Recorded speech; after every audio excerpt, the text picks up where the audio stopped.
Hey, it's Kate, or WTI. If you're anything like me and you're always either forgetting or losing your sunglasses, you probably need a little extra storage in your car. Let me introduce you to this super helpful sunglass clip by MoKo. I love this because it's able to hold my glasses and also a couple of cards, and it's so easy to just go ahead and slip right over the visor. And I find that it is not too bulky, it's nice and slim, so even with my glasses there, I don't bump my head on them.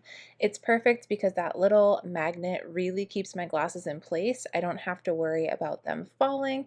They're so easy to go ahead and just grab when I need them, and having the little card slots as well is very convenient for holding things that I need when I am in the car. So this has just been really perfect. So if you're looking for extra organization in your car to help you to store your glasses or cards or whatever else you need, I highly recommend checking out this sunglass clip, but that's just my point of view.